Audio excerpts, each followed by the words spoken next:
भ्रष्टाचार पर लगाम लग सके, काले धन पर नकेल कस सके, जाली नोटों का खेल खेलने वालों को नेस्त नाबूद कर सके।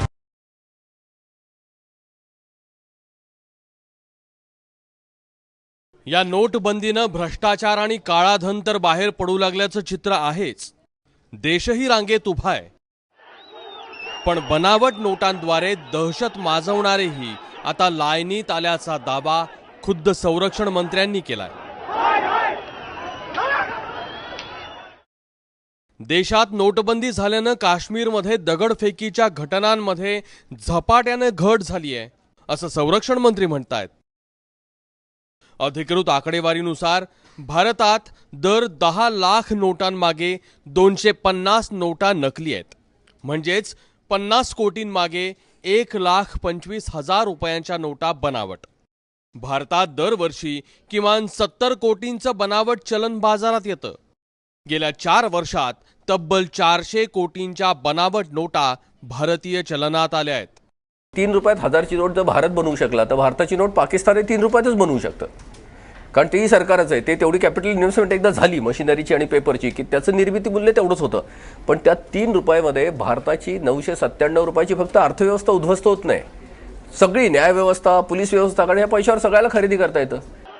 श्रीनगरच्या लाल चौकात पोलिसांवर फक्त दगडफेक करण्यासाठी 500 रुपयांची हरिपत्ती चालायची।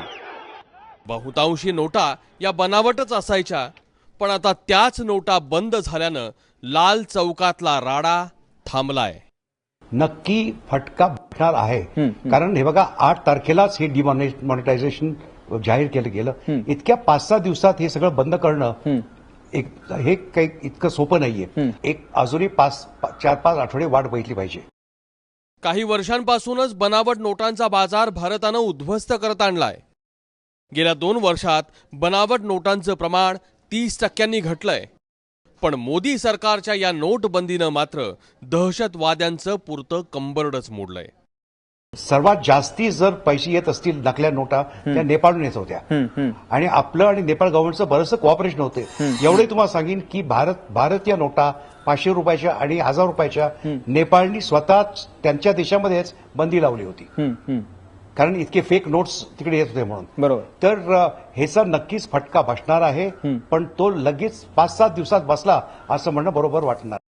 एकीकडे लष्करानं थेट पाकव्याप्त काश्मीरमध्ये घुसून दहशतवाद्यांचे तळ उद्ध्वस्त केले, आणि आता तर भारतात दहशतवाद फोफावण्याचं माध्यम असलेल्या अब्जावधींच्या बनावट नोटांवरच सर्जिकल स्ट्राईक झालाय।